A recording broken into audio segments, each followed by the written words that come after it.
Good morning doctors. तो आज की वीडियो हमारी है एंटी एपिलेप्टिक ड्रग्स पे।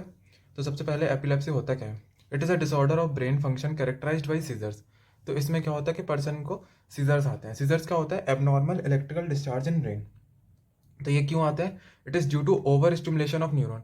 जब न्यूरॉन का ओवर स्टिमुलेशन हो जाता है तो ये सीजर्स आते हैं। सीजर्स में जनरली क्या होता है कि एकदम से सडन अटैक आता है, इसे सडन अटैक ऑफ इलनेस बोलते हैं। एकदम से पर्सन का कॉन्शियसनेस चला जाएगा।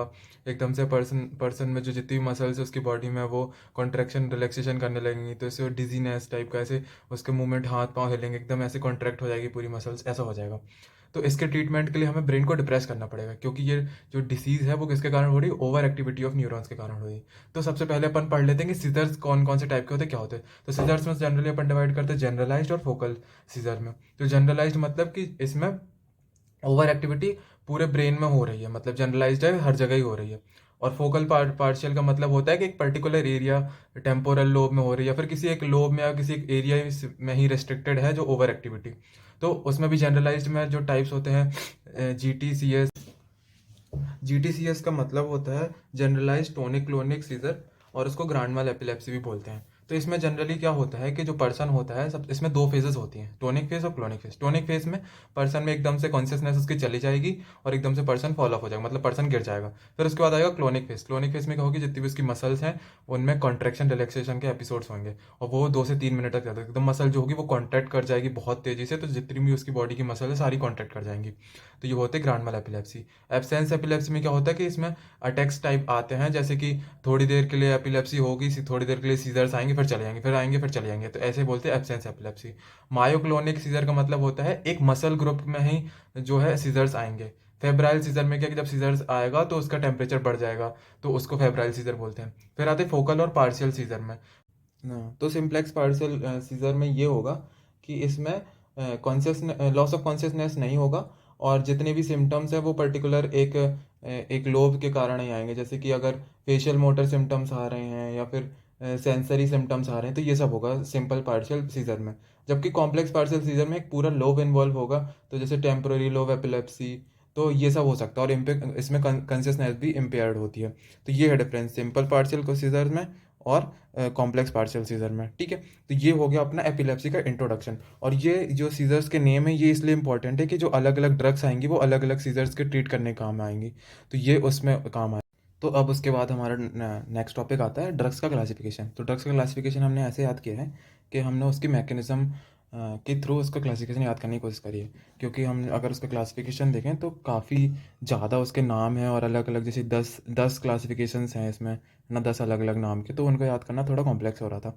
तो हमने क्लासिफिकेशन वाइज डिवाइड कर दिया कि कौन से जो ड्रग्स का ग्रुप है कैसे कर रहा है। तो सबसे पहले हम ये जान लेते हैं कि मैकेनिज्म ऑफ एक्शन क्या होता है। मैकेनिज्म ऑफ एक्शन मतलब कि अभी एपिलेप्सी में ब्रेन की ओवर एक्टिविटी हो रही है, तो ब्रेन को हमें डिप्रेस करना है। तो ब्रेन को डिप्रेस करने के लिए हमें बहुत डिफरेंट मैकेनिज्म्स इसे यूज़ कर सकते हैं। जैसे कि गावा की एक्टिविटी बढ़ा दें, गावा इनहिबिटरी न्यूरोट्रांसमीटर है, अगर उसकी एक्टिविटी बढ़ाएंगे तो ब्रेन डिप्रेस हो जाएगा। कैल्शियम चैनल को ब्लॉक करके कर सकते हैं, सोडियम चैनल को ब्लॉक करके कर सकते हैं, पोटेशियम चैनल को ओपन करके कर सकते हैं। और ये याद रखना है कि यहाँ पर जो कैल्शियम चैनल ब्लॉकर होंगे वो टी टाइप के होंगे, जो एल टाइप के होते हैं वो हार्ट वगैरह इन सब में होते हैं, जो ब्रेन में होते हैं वो टी टाइप के होते हैं। ठीक है, तो गावा की एक्टिविटी बढ़ा के जो काम करते हैं वो तीन हैं। सबसे पहले साइक्लिक गाबा एनालॉग, बारबिचूरेट्स और बेंजोडाइपेंस। ठीक है, तो ये जो तीन ग्रुप है ये अपन ने याद कर दिया इसमें, कि साइक्लिक गाबा एनालॉग जो होंगे, बारबिचूरेट्स होंगे, बेंजोडाइपेंस होंगे, वो इसमें आएंगे। उसमें जो आएगा गाबा पेंटिन, प्री गाबालिन, ये आएगा साइक्लिक गाबा एनालॉग में। बारबिचूरेट्स में आएगा फिनो बारबिटोन, बेंजोडाइपेंस में आएगा डाइजिपाम, क्लोनाजिपाम और लोराजिपाम। तो ये गाबा की एक्टिविटी बढ़ा के काम करेंगे। फिर आएगा next calcium channel blocker. Calcium channel blocker में आएगा सक्सिनिमाइड, सक्सिनिमाइड में आता है ड्रग इथोसक्सीमाइड, इथोसक्सीमाइड। ठीक है, फिर आता है तीसरा जो कि है sodium channel blocker. Sodium channel blocker में आएगा हाइडेंटोइन और इम्यूनो स्टिलबीन। तो हाइडेंटोइन में आता है अपना फेनिटोइन, और इम्यूनो स्टिलबीन में आता है कार्बामेजेपिन, ऑक्स कार्बाजेपिन। अपना जो नेक्स्ट ग्रुप है उसमें 1+2+3, मतलब गाबा की एक्टिविटी बढ़ाता है, कैल्शियम चैनल को भी ब्लॉक करता है, सोडियम चैनल को भी ब्लॉक करता है, तीनों को, मतलब तीनों मैकेनिज्म के थ्रू काम करता है। वो है एलिफेटिक कार्बोक्सिलिक एसिड, उसमें आता है वेलप्रोएट। वेलप्रोएट मतलब ये इंपॉर्टेंट है। फिर ये आता है 1+3, मतलब गाबा की एक्टिविटी बढ़ा के सोडियम चैनल को ब्लॉक करके अपना फिनाइल ट्राइजीन, ये है इसमें लेमोट्राइजीन। तो ये जो दोनों हैं ये ब्रॉड स्पेक्ट्रम अपनी एंटीलेप्टिक ड्रग है। तो अगर आप ऐसे याद करोगे तो ज़्यादा इजीली याद हो जाएगा कि इसमें तीन ग्रुप इसमें आ रहे हैं, एक इसमें आ रहा है, दो इसमें आ रहा है, दो अलग। तो ऐसे याद करोगे तो याद हो जाएगा एज़ कम्पेयर टू ये जो एक साथ दिए हुए हैं ऐसे ऐसे करने में। तो नेक्स्ट अब इसके बाद डिस्कस कर लेते हैं कौन कौन से यूनिवर्सिटी में अपने क्वेश्चन इंपॉर्टेंट है। तो सबसे पहले एंटी एपिलेप्टिक ड्रग का क्लासिफिकेशन इंपॉर्टेंट है, उसके क्लासिफिकेशन के बारे में पूछ लेते हैं। फिर उसके बाद ये 3 ड्रग्स इंपॉर्टेंट है, फेनिटोइन के बारे में डिटेल में आना चाहिए, कार्बामेज़ेपिन के बारे में डिटेल में आना चाहिए, और वालप्रोएट के बारे में डिटेल में आना चाहिए। ये तीनों ड्रग अपन को डिटेल में आना चाहिए। बाकी जो ड्रग्स हैं उनके बारे में थोड़ा थोड़ा अपन को पता होना चाहिए। ठीक है, तो अपन सबसे पहले शुरू करते हैं फेनिटोइन से। तो फेनिटोइन में क्या होता है कि it is most commonly used एंटीलेप्टिक drug and has a selective एंटीलेप्टिक effect. ठीक है, फिर उसके बाद आते हैं इसका मैकेनिज्म ऑफ एक्शन क्या होता है। ये तो अपन को पता ही है। तो फेनिटोइन किस में आ रही थी, सोडियम चैनल ब्लॉकर वाले में आ रही थी। इसका एक्शन किसके थ्रू होगा, सोडियम चैनल ब्लॉकर से। ठीक है, ये सोडियम चैनल को ब्लॉक करेगा मतलब। ठीक है, फिर इसके फार्माकोकाइनेटिक्स में आ जाएंगे। Absorb slowly through GI, widely distributed, liver से मेटाबोलाइज होगी, और इसका जो एलिमिनेशन होता है फर्स्ट ऑर्डर। जबकि जो जब मतलब हाई कंसनट्रेशन में चले जाते हैं तो जीरो ऑर्डर की मतलब रिएक्ट करती है, लेकिन जब एलिमिनेशन होता है तो फर्स्ट ऑर्डर। और ये एंजाइम इंडक्शन भी कराती है। तो जनरली फार्माकोकाइनेटिक्स में अपन को चार चीज़ें देखनी होती हैं, ADME। ए से एब्जॉर्प्शन, डी से डिस्ट्रीब्यूशन, एम से मेटाबॉलिज्म, और ई से एक्सक्रीशन। ये चारों चीज़ें ये एक साथ लिखा हो, ये चार अलग अलग लाइन में लिखोगे तो ऐसे आंसर की लेंथ बढ़ जाएगी। ठीक है, फिर आते हैं थेरेपेटिक यूजेस में। थेरेपेटिक ये अपना जनरलाइज टोनिक क्लोनिक सीजर के ट्रीटमेंट में काम आता है, जिसको ग्रैंड mal एपिलेप्सी बोलते हैं। पार्शियल सीजर्स के ट्रीटमेंट में, ट्राइजेमिनल एंड अदर न्यूरोलजियास के ट्रीटमेंट में, स्टेटस एपिलेप्टिकस के ट्रीटमेंट में भी काम आता है। तो ये इसके 4 थेरेपेटिक यूजेस हो गए। फिर इसके इंपॉर्टेंट है एडवर्स इफेक्ट, बहुत ज़्यादा इंपॉर्टेंट है। तो सबसे पहले ये डोज डिपेंडेंट एडवर्स इफेक्ट होते हैं। तो इसमें अपन को जो मतलब लो कंसंट्रेशन होगी, जब नॉर्मल अपन इसका डोज दे रखा है, तब जो साइड इफेक्ट होंगे वो ऐसे होंगे। तो इसके याद करने के लिए इसमें देखो कि बहुत सारे एच हैं, इसमें 6 एच हैं करीबन। तो ये क्या क्या कराता है, hypertrophy and hyperplasia of gums, जो कि किसके कारण होता है, डिफेक्ट इन कोलेजन कैटाबॉलिज्म। तो क्या ये करा दिया। फिर उसके बाद हाइपर सेंसिटिविटी रिएक्शन कराएगा स्किन रैसेस। नेक्स्ट है अपना हिर्सुटिज्म। हिर्सुटिज्म में मतलब फीमेल्स के अंदर फेस में हेयर की ग्रोथ हो जाती है, वो किसके कारण होता है, एंड्रोजन जब बढ़ जाता है। फिर आता है हाइपरग्लाइसीमिया। हाइपरग्लाइसीमिया क्या होगा, क्योंकि ये इंसुलिन का लेवल घटा देता है। फिर आता है हाइपोकैल्सीमिया, ये गट से एब्जॉर्प्शन घटा देगा कैल्शियम को, इसलिए हाइपोकैल्सीमिया हो जाएगा। फिर अगला है फीटल हाइडेंटवाइन सिंड्रोम। तो मतलब ये है टेरेटोजेनिक होता है, तो ये फीटल हाइडेंटवाइन सिंड्रोम हो जाएगा। इसमें क्लेफ्ट लिप, क्लेफ्ट पैलेट, ये सब सिम्टम्स रहेंगे। फिर अगला आता है मेगालोब्लास्टिक अनीमिया और ऑस्टियोमलेशिया। ये जो है 8 एडवर्स इफेक्ट हैं इसके, जिसमें से 6 एच वाले हैं। जो 6 एच हैं उसमें एक hypertrophy and hyperplasia of gums, hyper sensitivity reaction, hirsutism, hyperglycaemia, hypocalcaemia and fetal hydantoin syndrome. ये 6 एच हो गए। फिर एक मेगालोब्लास्टिक अनीमिया और ऑस्टियोमलेशिया, तो इसको ऐसे याद कर सकते हैं। फिर जो आते हैं इसका अगले में, इसके एडवर्स इफेक्ट जो हाई कंसंट्रेशन में होते हैं। हाई कंसंट्रेशन में अपने CNS, CVS और GIT, इन तीनों जगह पे इसके एडवर्स इफेक्ट होते हैं। तो CNS में वेस्टिबुलो सेरिबुलर सिंड्रोम होगा, जिसमें vertigo, ataxia, trimmer, headache, nystagmus, ये सब होगा। वर्टिगो मतलब चक्कर वगैरह आने लगेंगे, अटेक्सिया मतलब ब्लरिंग, और सब जगह जितने भी मूवमेंट्स हैं उनमें डिफेक्ट हो जाएगा। तो ये सब CNS में साइड इफेक्ट आएंगे। फिर CVS में हाइपोटेंशन और अरिदमियाज हो जाएगा। GIT में वही अपने नोजिया, वॉमिटिंग और डिस्पेप्सिया हो जाएगा। ठीक है, तो ये सब जो हाई कंसंट्रेशन में ये सब सिम्टम्स आते हैं, बाकी ये नॉर्मल कंसंट्रेशन में नहीं आते। मतलब जब टॉक्सिसिटी वाली लेवल में पहुंच जाएगा फेनिटोइन, तब जाके होगा। तो ये हो गया इसके हाई कंसंट्रेशन में साइड इफेक्ट। और लो कंसंट्रेशन अपन ने देखे 6 एच हैं, और एक एम और एक ओ। ठीक है, फिर उसके बाद आते हैं ड्रग इंटरेक्शन ऑफ फेनिटोइन। तो उसमें है सबसे पहले OCP, स्टेरॉयड, विटामिन डी और थियोफाइलिन के साथ अगर अपन इसको दे देंगे, तो ये जो फेनिटोइन है माइक्रोसोमल एंजाइम इंड्यूस करा देगा। और इससे क्या होगा कि जो ये ड्रग्स हैं इनका मेटाबॉलिज्म बढ़ जाएगा। तो इनकी एफिकेसी घट जाएगी। तो मतलब जो OCP है वो अपना काम करना फेल कर जाएगा, तो कॉन्ट्रासेप्शन नहीं होगा मतलब अच्छे से। फिर अगला ड्रग है कार्बामाजेपिन। अगर कार्बामाजेपिन के साथ अगर इसको देंगे तो क्या होगा, दोनों एक दूसरे का इंडक्शन करा, मतलब दोनों एक दूसरे का मेटाबॉलिज्म बढ़ा देंगे। तो इसके कारण क्या होगा, प्लाज्मा कंसंट्रेशन दोनों ड्रग की कम हो जाएगी, दोनों ड्रग की एफिकेसी कम हो जाएगी अगर अपन ने साथ में दी। फिर अगला आता है क्लोरामफेनिकोल और वारफेरिन। तो अगर क्लोरामफेनिकोल और वारफेरिन फेनिटोइन के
तो नेक्स्ट अपन आते हैं कार्बामाज़ेपिन के ड्रग इंटरेक्शन पे। तो अगर कार्बामाज़ेपिन को अपन फेनिटोइन, वॉल्प्रोएट, ओसीपी, फेनोबार्बिटॉन के साथ देंगे तो ये जो है इसका मेटाबॉलिज्म इंड्यूस करा देगा और इन सब ड्रग्स की इफ़ेक्ट को घटा देगा। पर अगर अपन कार्बामाज़ेपिन को आईएनएच, एरिथ्रोमाइसिन के साथ देंगे तो ये जो ड्रग है कार्बामाज़ेपिन का मेटाबॉलिज्म घटा देंगे और इसकी टॉक्सिसिटी करा सकती हैं। तो ये अपना हो गया ये कार्बामाज़ेपिन। तो ये दो ड्रग हो गई। फिर अपनी आखिरी जो इंपॉर्टेंट ड्रग बची वो है वाल्प्रोएट। वाल्प्रोएट में क्या होता है, ये कार्बोक्सिलिक एसिड डेरिवेटिव है और ये broad spectrum anti epileptic drug है। क्यों? क्योंकि इसमें तीनों मैकेनिज्म आ रही थी, 1 2 3 याद करो। तो अपने एक तो ये गाबा बढ़ा देती है, गाबा की एक्टिविटी, फिर सोडियम चैनल को ब्लॉक कर देती है, कैल्शियम चैनल को ब्लॉक करती है। तो ये तीनों मैकेनिज्म के थ्रू एक्ट करती है। तो मैकेनिज्म एक्शन अपन को याद होगी क्लासिफिकेशन से ही। फिर आते फार्माकोकाइनेटिक्स। फार्माकोकाइनेटिक्स में अपन को एडीएम ही देखना है। तो रैपिडली एब्जॉर्ब होगा, distributed all over the body, metabolise होगा लीवर से और इसका एक्सक्रीशन यूरिन से होगा। ठीक है, तो ये होगा इसका फार्माकोकाइनेटिक्स। फिर इसका अगला आता है यूजेस में। यूजेस अपन इसको कहाँ कहाँ कर सकते हैं? It is highly effective in absence myoclonic, partial and ये अपना जनरलाइज टोनिक क्लोनिक सीजर। इन चारों सीजर्स में अपन दे सकते हैं। और अदर यूजेस मेनिया, बाइपोलर और माइग्रेन प्रोफाइलेक्सिस में अपन इसको दे सकते हैं। तो ये होगा इसके यूजेस। तो अब इसके यूजेस होगा, अब इसके एडवर्स इफेक्ट में आते हैं। तो इसके एडवर्स इफेक्ट होते हैं,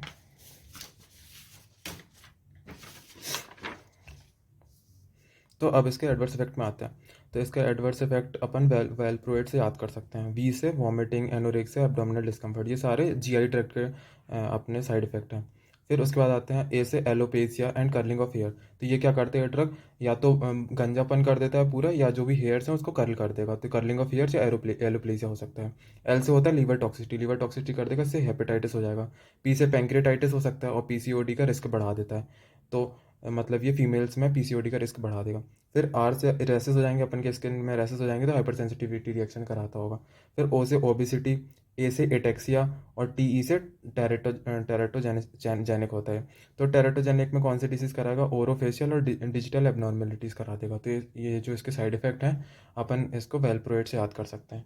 फिर अपन आखिरी आता है अपना इसका ड्रग इंट्रैक्शन। तो ड्रग इंट्रैक्शन वेलप्रोएट का ड्रग इंट्रैक्शन ये होता है कि जो अगर इसको फेनिटोइन के साथ दे देंगे तो फेनिटोइन की टॉक्सिसिटी हो सकती है, क्योंकि इसमें क्या होता है कि डिस्प्लेसमेंट इंटरेक्शन हो जाता है। फिर अगला आता है कार्बामाजेपिन के साथ अगर इसको दे देंगे तो कार्बामाजेपिन भी टेरेटोजेनिक है, वेलप्रोइड भी टेरेटोजेनिक है, तो दोनों की टेरेटोजेनिसिटी मिल मिल जाएगी।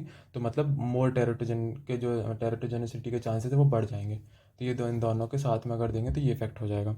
तो और जो दूसरी ड्रग्स हैं वो कम इम्पॉर्टेंट है। और मैकेनिज्म एक्शन तो अपन को पता ही है, इंट्रोडक्शन लिख ही लेंगे, मैकेनिज्म एक्शन पता ही है।